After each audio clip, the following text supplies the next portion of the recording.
Before I start, I just want to make something very clear. Although I may disagree with certain people, I'm in no way attacking them as a person or as a content creator. I'm simply here to voice my opinions on the topic as an experienced Hunt Showdown and FPS player, and even if you disagree with my conclusions, my whole goal is to provide a different perspective on the topic, and I hope that you can respect that. But let's get right into it. If you haven't seen the Reddit post regarding the topic of quick switching or some of the videos made in the community, I encourage you to take a look at them. Those links will be in the description. My opinions on the Hunt Reddit community aside, I want to address some of the glaring issues with the claims around quick switching and the overall Hunt meta as discussed on Reddit and in some of these videos.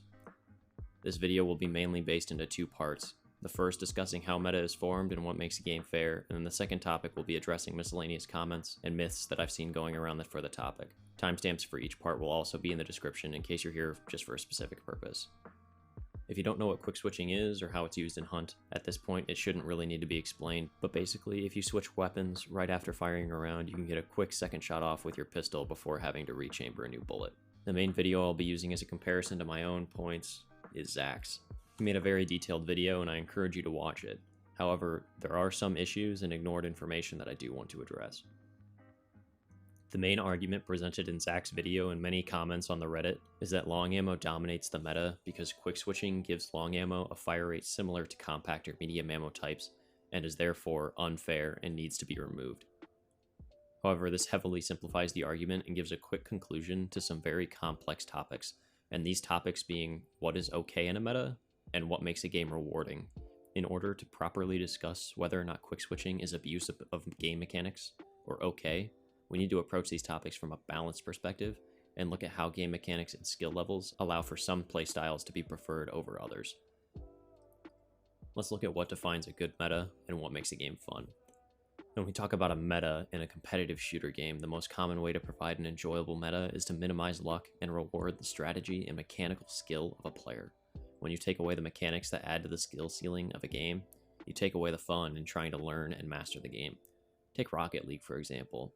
A game that is 100% reliant on pure mechanical skill with some team strategy.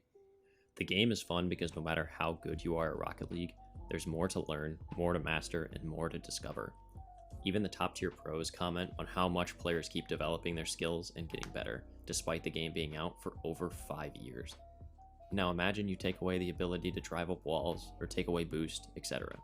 The game immediately becomes stale and that grind to become the best is no longer fun because you feel as though your potential is limited by the mechanics of the game. And with most FPS games, these mechanics that you're learning and mastering to reach the skill ceiling are gunplay and movement. Now I know that Hunt and Rocket League are completely different games, but the concept is still the same. When my skill is being rewarded by high kill games, the game becomes more fun and makes me want to keep playing to continue to get better. So far, I've pretty much ignored the quick switching mechanic, but I need to surround my arguments with my personal definition of what makes a game fun so you guys can all look at this from my perspective. And in my perspective, removing quick switching would remove another mechanic that raises the skill ceiling in Hunt. Going back to Zach's video, he does mention that quick switching is more than just pressing Q, and that the mechanic can be difficult for newer players. However, after this, he goes on to say that once the skill is learned, that's it. There's no longer a reason to use anything short of long ammo. Now there's two big problems with this quote, and we'll discuss them. First, we need to break down the mechanics of quick switching. Is it really as simple as quote-unquote learning it, and is it really that broken? Second, we need to discuss some of the reasoning behind long ammo's dominance, given the current meta of the game. Quick switching as a mechanic is very simple in theory. Shoot, switch weapons, shoot again, and Zach again mentions that there is more to it, reacquiring your target and shooting again. But he fails to mention the reason the mechanic is actually better than compact or medium ammo for most players, and that's the ability to actually hit your shots. Although it is true that quick switching on long ammo gives you a rate of fire increase, that increases only for 2 shots before you need to reload or rechamber another bullet, and if you miss one of those shots against any experienced player, the player has likely already found hard cover and you're back to square one. The mechanic is not broken by any means. Most of the time when people die to a quick 2-tap because of quick switching, it's typically because of poor positioning and or movement. Running in a straight line, standing still, or not being within 1 to 2 seconds of hard cover are the most common mistakes that I see players make. Despite popular belief, there's a lot of positional decisions that you can make before being in a fight that can prepare you for if you get ambushed. There are rarely moments in Hunt where there is nothing that you could have done better to prevent yourself from being killed, even if you are the one to get seen first. Of course, there will always be situations in which you get unlucky, your opponents hit some really, really nice shots, or you DC from the server. But for the majority of the time, there's always something you could have done better. And that's why I continue to play this game. I still feel as though the skill ceiling hasn't been reached, and that grind to find where it is, for me, makes the game more fun. If you consistently make excuses and write off deaths as Crytek's fault, poor balance, or poor game mechanics, why are you even playing? You won't get any better with that mindset, and if you're not here to get better, then why are you playing Hunt? And if you're just here to have a good time with friends and aren't worried about winning or getting a ton of kills, then why are you watching this video? Why do you care about the balance of the weapons? This actually leads me into the second part. Why does long ammo dominate, and is it really a bad thing that one type of ammo is played over another? In Hunt's current state, positioning is key. Anyone can kill anyone if you're in the right or wrong position. The reason long ammo is dominant, because in general, players have developed way better positioning habits than just a few years ago. So in the 1 to 2 seconds that you see a player before they're in cover, you want to throw as much damage downrange as possible, and long ammo is the best way to do that, giving the most damage per bullet in the game. And there's nothing inherently wrong with this. Spam weapons, such as the Winfield, the Officer Carbine, or the Bornheim, and many other compact ammo weapons, do exist in the game for a reason. And just because they're not used as much as long ammo, does not mean that they don't have a place in the meta.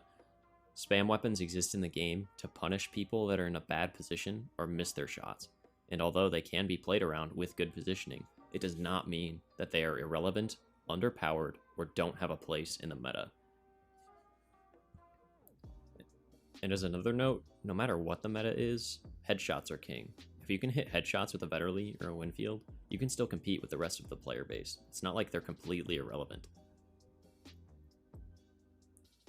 Now we can get into the second part of the video, which will be addressing some of the myths that I've seen around Reddit and in some of these community videos.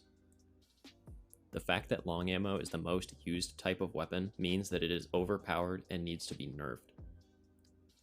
I talked about this a little bit before, but just because something is used more commonly, it doesn't mean that that thing is overpowered and needs to be nerfed, and it also doesn't mean that the less commonly used thing is underpowered and needs to be buffed. Take card games, for example. There are plenty of examples in Hearthstone and Magic the Gathering where cards that are not typically used in competitive play are still printed for a reason and have a place in the meta, and that would be stopping certain cards or strategies from becoming too dominant. That doesn't mean that these cards are underpowered just because they're not used as much. And then going back to Hunt, just because compact ammo isn't used as much, it still has a place in Hunt's meta, as I discussed before. And this is the biggest issue with using statistics as a balancing perspective. There is no way to get every gun or ammo type to be used evenly throughout a game. It's an impossible task. Most everything has a place in the meta, whether it be budget, playstyle preference, or to punish bad positioning. There is no downside to quick swapping, and you have to use it in order to compete, and that makes the game boring. I mean, for the first part of that statement, there is no downside to quick swapping.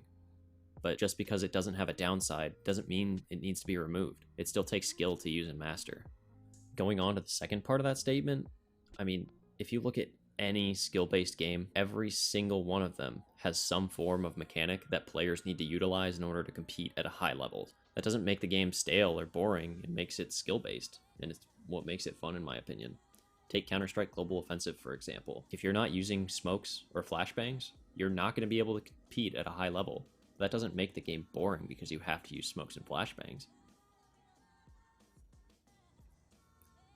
They need to add heavy sway to reduce the effectiveness of long ammo. Now this is one of those that I'll actually partially agree with, and part of that statement is saying that it's way too easy to aim while moving.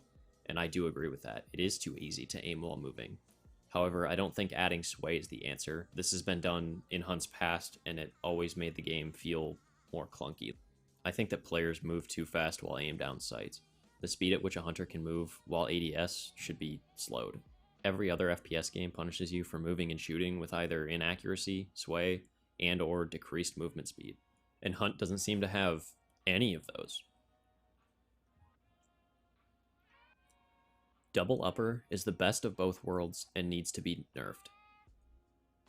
Now, this is a loadout that I use quite a lot, and despite it being one of the top loadouts in the meta, it still does lack range and can easily be played around with good long rifle players. Although I will admit the uppercut is extremely strong, it's hard for a weapon like the uppercut to become irrelevant because there's no alternative to it. It's the only long ammo pistol in the game, and people will continue to use it until there's another option.